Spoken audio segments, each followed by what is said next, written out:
పాలమూరు రంగారెడ్డి ఎత్తిపోతల పథకంపై మనతో మాట్లాడడానికి బీఆర్ఎస్ నేత నాగారం ప్రశాంత్ ఉన్నారు. మాట్లాడించే ప్రయత్నం చేద్దాం. చెప్పండి, అసలు దీనివల్ల వచ్చేటువంటి నష్టం ఏంటి? అన్న, గతంలో తెలంగాణ రాకముందు పాలమూరు అంటేనే కరువులకు కాటకాలకు ప్రసిద్ధి ఉంటుండే. ఇక్కడ నుంచి మహబూబ్ నగర్ నుంచి ఎంతోమంది రాజస్థాన్కు, అక్కడ బెంగళూరుకు, ముంబైకి వలసలు పోతుండే. ఈవెన్ ముఖ్యమంత్రి కూడా అక్కడ కరువును చూసే కదా హైదరాబాద్కు వచ్చి ఇక్కడ పెయింటింగ్లు వేసుకొని బతికింది. కాబట్టి ఇప్పుడు మనం దాదాపుగా చూస్తూ ఉన్నాం. దాదాపుగా ఈ ప్రాజెక్టు కోసం కేసీఆర్ గారు మళ్ళీ ఈ ప్రాజెక్టు తెరవీధికి తేవడం ఏంటంటే, దాదాపుగా 2002 నుంచి నాకు తెలిసి కేసీఆర్ గారు అక్కడ పాలమూరులో ఉన్న కరువును కాటకాలను చూసి ఏడ్చిన రోజులు ఉన్నాయన్న.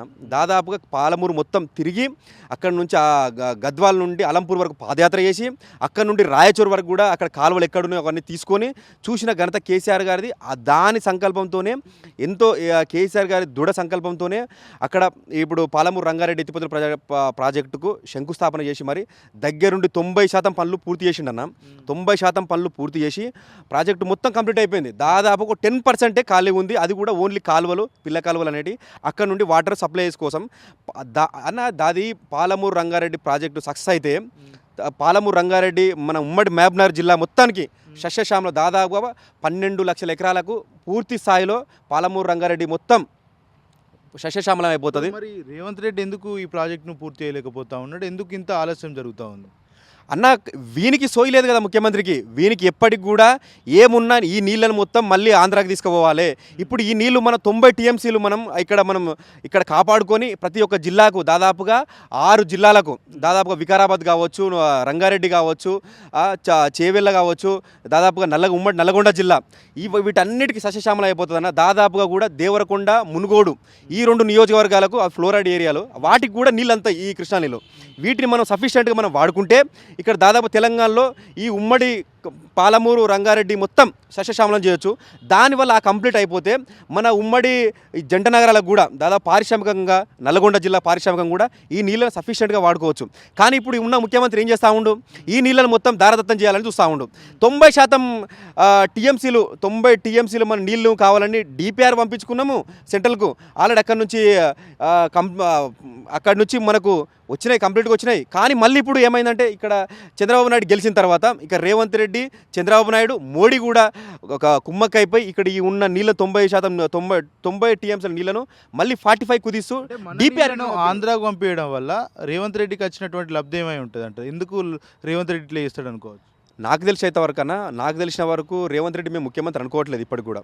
ఎందుకంటే దీనికి ఎందుకు ఈ మాట అంటున్నామంటే, ఎంత బాధ కలుగుతుందన్నా, మన ఉద్యమం జరిగింది మొత్తం నిధులు నియామకం జరిగింది. కానీ ఇప్పుడు మొత్తం మళ్ళీ చంద్రబాబు నాయుడు గారికి అక్కడ పాలమూరు ప్రాజెక్ట్ ఉంది కదా, ఈ కృష్ణా నీళ్ళు అక్కడి నుంచి అక్కడికి పోతే వాళ్ళకు బాగా అవుతుందని చంద్రబాబు నాయుడు డైరెక్షన్లోనే ఈ నీళ్ళు అక్కడికి వెళ్తూ ఉంది. అంటే పదే మీ పార్టీ నుంచి చాలా బలంగా కొట్లాడుతూ ఉన్నారు. కానీ బీజేపీ పార్టీకి సంబంధించినటువంటి నేతలు ఇంత పెద్ద ఎత్తున అన్యాయం జరుగుతూ ఉంటే ఎందుకు దీని మీద మాట్లాడట్లేదు? పాలనా పక్షం కూడా ఎందుకు దీని మీద ఎప్పుడు సమాధానం ఇచ్చే ప్రయత్నం చేయట్లేదు? మేము కూడా కాంగ్రెస్ పార్టీ, బీజేపీ పార్టీ రెండు కూడా ఒక మంచి వాళ్ళు అన్నదమ్ములు లేకనే కలిసి ఉంటారు. ఇక్కడికి కూడా ఆ ప్రాజెక్టు పైన పాలమూరు రంగారెడ్డి ఈ ప్రాజెక్టు మీద దాదాపుగా 40 కేసులు వేసినారు. 40 కేసులు వేసి నాగం జనార్దన్ రెడ్డి అని ఓ లుచ్చగాడు, వాడు అప్పటికి కూడా ఇక్కడ కూడా క్యాంపస్లో కూడా వాడిని రానియకుండా చేసినాం. అప్పుడు వాడు 2019లో ఈ ప్రాజెక్టును బంద్ చేయాలని సుప్రీంకోర్టులో కేసు వేసిండు. అయినా కానీ కేసీఆర్ కొట్లాడి వాటికి ప్రతి ఒక్క 40 కేసులు ఉంటే కొట్లాడి వాటిని క్లియర్ చేసుకొని మరి ఉక్కు సంకల్పంతో కేసీఆర్ గారు ఖచ్చితంగా ఈ ప్రాజెక్ట్ కట్టి ఈ 35,000 కోట్లతో ప్రాజెక్ట్ కట్టి 27,000 వరకు అమౌంట్లు కూడా మొత్తం ఇచ్చేసి సక్సెస్ అయిపోయింది. దీనివల్ల ఆంధ్రాకి జరిగేటువంటి లబ్ధి ఏమి ఉంటుంది అంటారు? ఎందుకంటే మీరు ఫస్ట్ నుంచి కూడా చెప్తా ఉన్నారు, ఈ ప్రాజెక్టును నిర్వీర్యం చేస్తే ఆంధ్రాకి లాభం జరుగుతుందని చెప్తా ఉన్నారు. ఆంధ్రాకి వచ్చేటువంటి లాభం ఏముంటుంది అన్న? ఇక్కడ నుండే మనకు దాదాపుగా మహబూబ్ నగర్ జిల్లాలోనే 308 కిలోమీటర్లు కృష్ణా జలాలు ఇక్కడ నుంచి ఆంధ్రాకి వెళ్తున్నాయి. ఇక్కడ ఉన్న నీళ్ళను మనం కాపాడుకోగలుగుతున్నాం. ఇక్కడ నుంచి మనకు అవసరం ఉన్నాయి కాబట్టి నీళ్ళని మనం కాపాడుకుంటున్నాం. ఈ నీళ్ళను ఈ 90 టీఎంసీల నీళ్ళను మనం 45 కుదించరు. మళ్ళీ 45 టీఎంసీలు ఆంధ్రాకి తీసుకోవాలనే కుట్ర జరుగుతుందా అన్న. దీనివల్ల ఖచ్చితంగా కేసీఆర్ గారు ముందుండి మళ్ళీ కొట్లాడటానికి ముందు సిద్ధమైపోయాడు. ఇక్కడ నుంచి మళ్ళీ ఒకసారి మరొక నీళ్ళ కోసం మరొక పోరాటం రాను పని ఉందన్న. అంటే కేసీఆర్ ఏకధాటిగా నీటి సమస్యల గురించి మాట్లాడింది. ఇంకా ప్రభుత్వం ఎక్కడ కూడా దాన్ని రిటర్న్గా ఆన్సర్ ఇవ్వకుండా ఆయన మీద బూతుల వర్షం కురిపించడం ఎట్లా చూస్తారు ఇది? అన్న మేము అనుకున్నది ఏంటంటే రేవంత్ రెడ్డి అనే చిల్లరగానికి ముఖ్యమంత్రి అయినా మేము చిల్లరగా అంటున్నాం. ఎందుకంటే అతనికి ఒక సంస్కారం లేదు. ఇప్పుడు తెలంగాణలో రేవంత్ రెడ్డి మాట్లాడుతూ ఉంటే మినిమం 18 సంవత్సరాలు ఉంటేనే ఆయన వీడియోలు చూడాల్సి వస్తుంది. ఎందుకంటే ఏం మాట్లాడుతూ ఉండనా, మొన్న కొత్త సర్పంచ్ల ఎలక్షన్లు అయినాక వాళ్ళకు కూడా ఏం చెప్పాలి, నీకు ఎట్లా చేయాలి, పాలన ఎలా చేయాలి, ఎందుకు వేయాలి, నేను ఎంత ఫండ్స్ ఇస్తా, ఇది మాట్లాడాలి తప్ప నువ్వు చిల్లరగాని నీ అమ్మ అంటావు. అరే మేము మాట్లాడాలంటే మేము మాట్లాడాలంటే బూతులు ఉంటావా రేవంత్ రెడ్డి? మేము రేవంత్ రెడ్డి అడుగుతా ఉన్నాం. మాకు అధిష్టానం మీరు మాట్లాడాలంటే మా బూతులకు ఉంటాడా? మేము విలేజ్లోకి వెళ్ళి వచ్చినాము, ప్రతి ఒక్క ఊర్ల నుంచి వచ్చినాము, మాకు తెలిసే బూత్ ఎట్లా మాటలు. కానీ మాకు ఆ సంస్కారం అడ్డు వస్తూ ఉంది. మాకు అట్లా మా నాయకుడు నేర్పలేదు. కానీ మేము ఏం చెప్తా ఉన్నామంటే రేవంత్ రెడ్డికి ఇప్పటికైనా రేవంత్ రెడ్డి స్పీచ్ ఎవరు వింటలేడు. ఆయన లైవ్లో మాట్లాడితే కూడా దాదాపుగా 2000 నుంచి 5000 కూడా దాటలేవు. ఎందుకు అట్లా వస్తూ ఉంది నీకు ఆ దుస్థితి? నువ్వు మాట్లాడేలా నీ లాంగ్వేజ్ నీ ఎమ్మెల్యేలే చెప్తున్నారు నీకు, నువ్వు మంచిగా మాట్లాడబ్బా, మంచిగా మాట్లాడితే మనకు వస్తుంది. నువ్వు ఏం మాట్లాడుతున్నావు? అన్ని దొంగ మాటలు, లంగా మాటలు ఇవేనని ఒక మాజీ ముఖ్యమంత్రిని పట్టుకొని అరే ఈ ప్రాజెక్టు మన నీళ్లు వేరేటోడు ఎత్తుకపోతా ఉండు, మనం దాని మీద ఏం మాట్లాడాలి, చర్చించాలి తప్ప నీ అమ్మ నీ బుద్ధులు తిడతా చూసుకుందంతా ఇవ్వా అరాబాయ్ నీ ముఖ్యమంత్రి మాటలు, ఇవ్వా నీ మాటలు. మేము ఒకటే చెప్తా ఉన్నాం రేవంత్ రెడ్డి గారికి, అరే బాయ్ నువ్వు ప్రాజెక్టులు కడతా ఉంటావు, నెట్టంపాడు కంప్లీట్ చేయి కదా. నీకు నెట్టంపాడు దాదాపుగా నీ కుడికాలు కంప్లీట్ అయిపోయింది. దానివల్ల ఒక 6000 అక్కడ నీకు కొడంగల్ కూడా వస్తుంది కదా బాబా. అది కొడంగల్ కూడా నెట్టంపాడు కంప్లీట్ అయితే కొడంగల్కి కూడా నీళ్ళు వస్తాయి. అక్కడ నువ్వు కుడి కాలువ కంప్లీట్ చేయి కదా. ఆ కుడి కాలువతో 58,000 ఎకరాలకు సాగునీటి అయిపోతుంది. అది కూడా 90% ఫైనల్ అయిపోయినాయి పనులు కూడా. నువ్వు దాని మీద దృష్టి పెట్టరా బాబు. నీకు ఇప్పుడు కొత్తగా ప్రాజెక్టు దానికి వచ్చేది ఏం లేదు. నువ్వు దాంతో కంప్లీట్ చేస్తే కొడంగల్ నియోజకవర్గం సగం నీకు పూర్తి స్థాయిలో నీళ్ళు అంతాయి కదా. వీటికి ఎప్పటికి కూడా వీనికి చిల్లరగానికి మేము ఏమంటున్నామంటే, ఈ ముఖ్యమంత్రి చిల్లరగానికి ఏమున్నా ఇక్కడ ఏం సంపాదించుకోవాలి, ఇక్కడ ఏం రియల్ ఎస్టేట్ నడపాలి, అది ఒక్కటే ఉద్దేశం ఉంది తప్ప ఒక ప్రాజెక్టుతో జనాలకేం ఉపయోగపడుతుంది, రైతులకేం ఉపయోగపడుతుంది, ఈ ప్రాజెక్టుల కోసం ఈ పరిశ్రమలకు ఏం ఉపయోగపడుతుంది, ఏం అవసరం పడుతుంది, ఇవి లేవు ఈ చిల్లరగానికి. ఏమున్నా ఏం తిట్టాలి, ఏం మాట్లాడాలి, ఇవి తప్ప ముఖ్యమంత్రి రేవంత్ రెడ్డి గారికి మేము ఒకటే చెప్తా ఉన్నాం. అరే మన నీళ్ళు కొట్లాడుకోబోతుంటే నువ్వు నోరెందుకు మూసుకుంటున్నారా బాబు మేము అడుగుతాను. వారు డిపిఆర్ రిటర్న్ పంపినారు.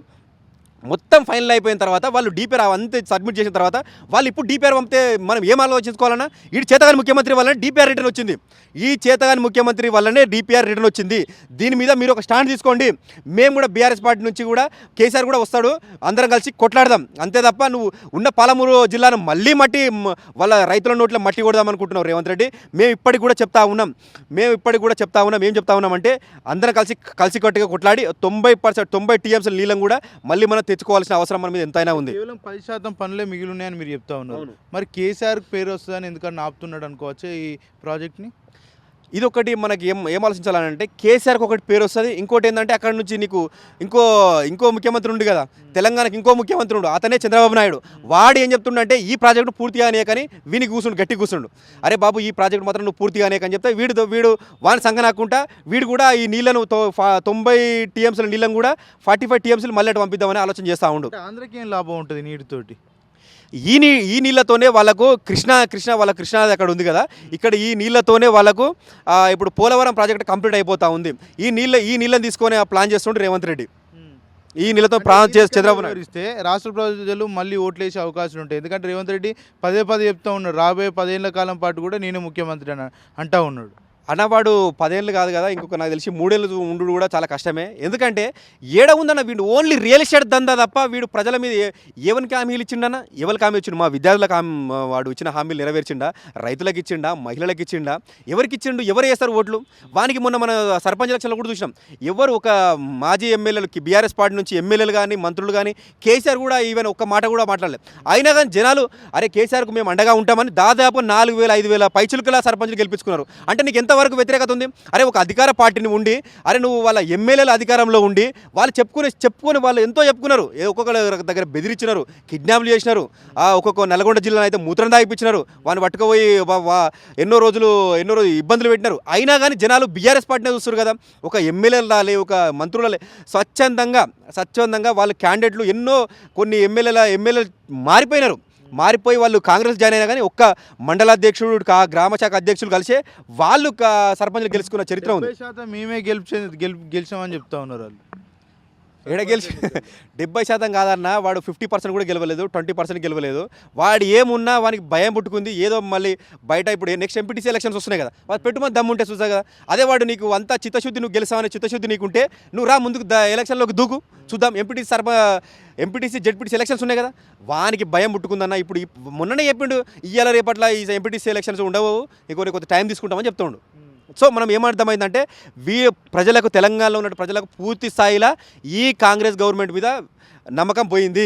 రేపు ఆల్టర్నేట్గా బీఆర్ఎస్ను చూస్తున్నారు. కేసీఆర్ గారు ఎప్పుడు వస్తారని మళ్ళీ చూస్తున్నారు. అరే కేసీఆర్ని ఒకరోజు వచ్చి గంట సేపు నువ్వు ముచ్చట్లు నీకు ఒక ప్రెస్ మీట్లో మాట్లాడితేనే నీకు ఉత్సపడుతుంది రేవంత్ రెడ్డి. వానికి ప్రెస్టేషన్తో మనకి ఏం అర్థమవుతలేదన్న. వానికి ఉన్న ముఖ్యమంత్రి పదవి కూడా దాదాపుగా పోయే అవకాశం ఉందన్న మాకు తెలుస్తుంది.